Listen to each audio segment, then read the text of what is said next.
Breaking news చూస్తున్నాం. రాజేంద్ర నగర్లో నూతన హైకోర్టు భవన నిర్మాణానికి సుప్రీంకోర్టు ప్రధాన న్యాయమూర్తి జస్టిస్ ధనుంజయ వై చంద్రచూడ్ ఇవాళ సాయంత్రం 5:30 భూమి పూజ చేయనున్నారు. ఈ కార్యక్రమంలో హైకోర్టు ప్రధాన న్యాయమూర్తి జస్టిస్ అలోక్ అరేదాతో పాటు హైకోర్టు ఇతర న్యాయమూర్తులు పాల్గొనున్నారు. గత డిసెంబర్లో ముఖ్యమంత్రి రేవంత్ రెడ్డి హైకోర్టు సీజేతో భేటీ సందర్భంగా హైకోర్టుకు నూతన భవన నిర్మాణం అంశం ప్రస్తావనకు వచ్చిన విషయం తెలిసిందే. అలాగే హైకోర్టును ఇక్కడి నుంచి తరలించినా ఇప్పటి నుండి భవనాన్ని హెరిటేజ్ బిల్డింగ్గా పరిరక్షించాల్సిన బాధ్యత తీసుకుంటామని రేవంత్ రెడ్డి చెప్పారు.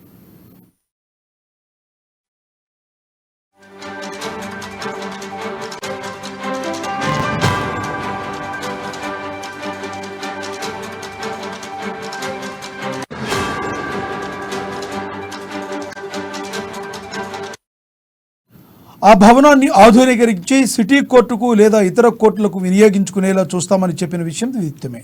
ఆ తర్వాత మంత్రులు, న్యాయమూర్తులు భవన నిర్మాణానికి కేటాయించిన స్థలాన్ని పరిశీలించారు. కోర్టు నిర్మాణానికి భూమిని కేటాయిస్తూ ప్రభుత్వం గత జనవరిలో జీవో జారీ చేసింది. ఇదిలా ఉండగా ఇవాళ శంకుస్థాపన కోసం అధికారులు అన్ని ఏర్పాట్లు పూర్తి చేశారు. సుప్రీంకోర్టు ప్రధాన న్యాయమూర్తి పాల్గొనడంతో పాటు పటిష్ట భద్రతా చర్యలు చేపట్టారు.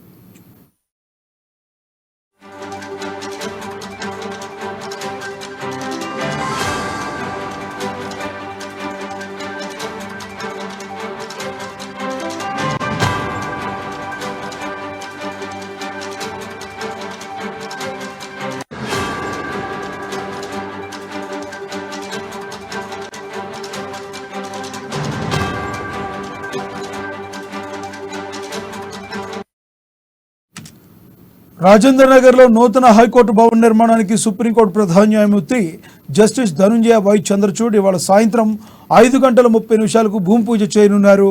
ఈ కార్యక్రమంలో హైకోర్టు ప్రధాన న్యాయమూర్తి జస్టిస్ అలోక్ అరాధేతో పాటు హైకోర్టు ఇతర న్యాయమూర్తులు పాల్గొనున్నారు. గత డిసెంబర్లో ముఖ్యమంత్రి రేవంత్ రెడ్డి హైకోర్టు సీజేతో భేటీ సందర్భంగా హైకోర్టుకు నూతన భవన నిర్మాణ అంశం ప్రస్తావనకు వచ్చిన విషయం తెలిసిందే. అలాగే హైకోర్టును ఇక్కడి నుంచి తరలించిన ఇప్పుడున్న భవనాన్ని హెరిటేజ్ బిల్డింగ్గా పరీక్షించాల్సిన బాధ్యత తాము తీసుకుంటామని రేవంత్ రెడ్డి చెప్పారు. ఇదే విషయానికి సంబంధించి మరింత సమాచారాన్ని మా హైదరాబాద్ బ్యూరో ప్రణయ్ అందిస్తారు. ప్రణయ్, చెప్పండి, మీ దగ్గర ఉన్న తాజా సమాచారం ఏంటి? Thank you Lakshminath. రాజేంద్రనగర్లో నూతన హైకోర్టు భవనానికి సంబంధించినటువంటి చర్యలు చేపడుతూ ఉన్నారు. ప్రధానంగా గత డిసెంబర్లో సీఎం రేవంత్ రెడ్డి మొదటగా సమీక్షించిన నేపథ్యంలోనే న్యాయమూర్తులంతా కూడా సీఎంతో భేటీ అయినప్పుడు రేవంత్ రెడ్డి ఇచ్చినటువంటి హామీ మేరకు ఇదైతే నూతన భవనానికి సంబంధించి ఇప్పుడున్నటువంటి హైకోర్టును మార్చాలి, దాంతో పాటుగా నూతన భవన ఏర్పాటుకు సంబంధించినటువంటి చర్యలు చేపట్టాలి అన్నటువంటి భేటీ అయితే నిర్వహించిన విషయం మనందరికీ తెలిసింది. అయితే నేపథ్యంలోనే రాజేంద్ర నగర్ లో గతంలో మంత్రులతో కలిసి ఒక స్థలాన్ని అయితే పర్యవేక్షించడం జరిగింది. ఆ స్థలంలోనే పూర్తి స్థాయిలో కూడా భవనాన్ని నిర్మించాలి అన్నటువంటి నిర్ణయం తీసుకున్న నేపథ్యంలో కూడా ఈ రోజు సాయంత్రం 5:30 రాజేంద్ర నగర్ లో భూమి పూజ చేయబోతా ఉన్నారు. జస్టిస్ ధనుంజయతో పాటుగా ఇవాళ సాయంత్రం 5:30 రాజేంద్ర నగర్ లో నూతన హైకోర్టు నిర్మాణానికి సంబంధించిన భవన పూజ ఏదైతే భూమి పూజ చేయబోతా ఉన్నటువంటి పరిస్థితులు అయితే కనబడతా ఉన్నాయి. ఈ నేపథ్యంలోనే కూడా పాత హైకోర్టు అయితే ప్రస్తుతం ఉన్నటువంటి హైకోర్టుకు సంబంధించినటువంటి పూర్తి బాధ్యతలంతా కూడా సీఎం రేవంత్ రెడ్డి ప్రభుత్వం చూసుకుంటుంది అంటూ కూడా హామీ ఇచ్చిన పరిస్థితులు అయితే కనబడతా ఉన్నాయి. అయితే భవనంకు సంబంధించినటువంటి నేపథ్యంలో సిటీ కోర్టు లేదా ఇతర కోర్టులుగా వినియోగించుకునేందుకు మన ఇప్పుడున్నటువంటి కోర్టును ఏదైతే సిటీ కోర్టుగా లేకపోతే వేరే ఇతరత్ర కోర్టులకు ఉపయోగించుకునేందుకు కూడా ఏర్పాట్లు చేస్తామంటూ కూడా గతంలో హామీ ఇచ్చిన పరిస్థితులు అయితే కనబడతా ఉన్నాయి. ఈ నేతృత్వంలోనే గతంలో డిసెంబర్ నుంచి కూడా భూమి సేకరణకు సంబంధించినటువంటి అంశాలు కావచ్చు, రాజేంద్ర నగర్ లో ఉన్నటువంటి ఆ ప్రాంతాల్లో పూర్తి స్థాయిలో కూడా పర్యవేక్షించడం జరిగింది. ఈ నేపథ్యంలో కూడా ఈ రోజు రాజేంద్ర నగర్ కు వెళ్లేటువంటి వాహనాలకు సంబంధించి కొన్ని ట్రాఫిక్ ఆంక్షలను కూడా విధించడం జరిగింది. కట్టుదిట్టమైనటువంటి ఏర్పాట్లతో పాటుగా భూమి పూజకు అన్ని ఏర్పాట్లను సిద్ధం చేసిన పరిస్థితులు అయితే కనబడతా ఉన్నాయి. పూర్తి స్థాయిలో కూడా భవన నిర్మాణానికి సంబంధించినటువంటి శంకుస్థాపన పూర్తి స్థాయిలో కూడా జస్టిస్ ల చేతుల మీదుగా జరగబోతా ఉన్నారు. దీనికో ప్రధానంగా మంత్రులతో పాటుగా మరికొందరు నేతలతో పాటు జస్టిస్ అదేవిధంగా హైకోర్టుకు సంబంధించిన మరికొందరు న్యాయవాదులు కూడా పాల్గొనేటువంటి అవకాశాలు కనబడతా ఉన్నాయి. Lakshminath, thank you Pranay.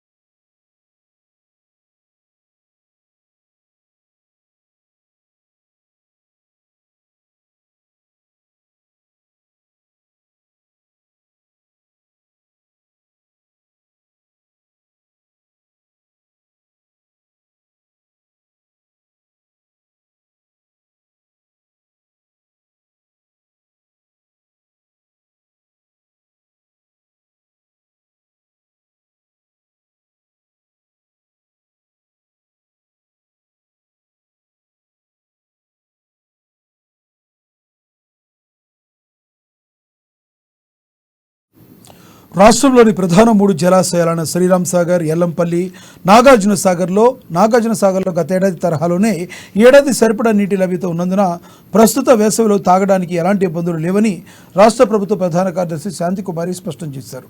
జిల్లా కలెక్టర్తో మంగళవారం ఆమె వీడియో కాన్ఫరెన్స్ నిర్వహించి తాగునీటి సరఫరాను సమీక్షించారు.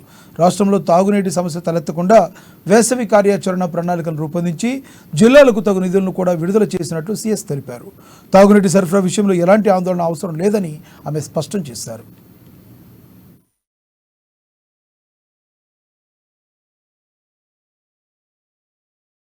ఇప్పటికే బోరుబావుల ఫ్లషింగ్, పైపుల మరమ్మతులు పూర్తి చేయడం జరిగిందన్నారు.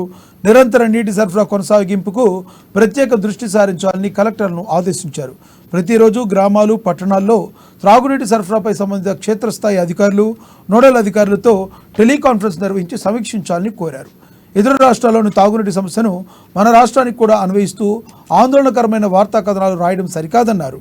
ఏప్రిల్ 2వ వారం అనంతరం రిజర్వాయర్ నుంచి ఎమర్జెన్సీ పంపింగ్ను చేపడతామని తెలిపారు. హైదరాబాద్ మహానగరంలో కూడా సరిపడా నీటి సరఫరా చేస్తున్నామని, వాణిజ్య అవసరాల నిమిత్తం డిమాండ్ ఎక్కువగా ఉందని జలమండలి అధికారులు వెల్లడించారు.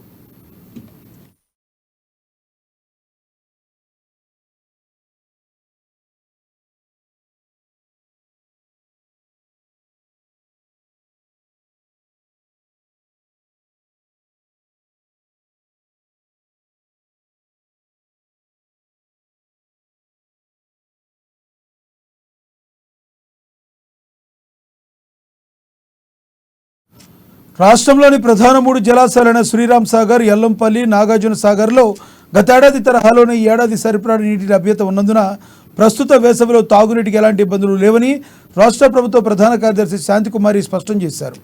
జిల్లా కలెక్టర్తో మంగళవారం ఆమె వీడియో కాన్ఫరెన్స్ నిర్వహించి తాగునీటి సరఫరాను సమీక్షించారు. రాష్ట్రంలో తాగునీటి సమస్య తలెత్తకుండా వేసవి కార్యాచరణ ప్రణాళికను రూపొందించి జిల్లాలకు తాగు నిధులను కూడా విడుదల చేసినట్లు సీఎస్ తెలిపారు. తాగునీటి సరఫరా విషయంలో ఎలాంటి ఆందోళన అవసరం లేదని స్పష్టం చేశారు. ఇప్పటికే బోరుబావుల ఫ్లషింగ్, పైపుల మరమ్మతులు పూర్తి చేయడం జరిగిందన్నారు. నిరంతర నీటి సరఫరా కొనసాగింపుకు ప్రత్యేక దృష్టి సారించాలని కలెక్టర్లను ఆదేశించారు. ప్రతిరోజు గ్రామాలు, పట్టణాల్లో తాగునీటి సరఫరాపై సంబంధిత క్షేత్రస్థాయి అధికారులు, నోడల్ అధికారులతో టెలికాన్ఫరెన్స్ నిర్వహించి సమీక్షించాలని కోరారు. ఇతర రాష్ట్రాల్లోని తాగునీటి సమస్యను మన రాష్ట్రానికి కూడా అన్వయిస్తూ ఆందోళనకరమైన వార్తా కథనాలు రాయడం సరికాదన్నారు. ఏప్రిల్ 2వ వారం అనంతరం రిజర్వాయర్ నుంచి ఎమర్జెన్సీ పంపింగ్ను చేపడతామని తెలిపారు. హైదరాబాద్ మహానగరంలో కూడా సరిపడా నీటి సరఫరా చేస్తున్నామని, వాణిజ్య అవసరాల నిమిత్తం డిమాండ్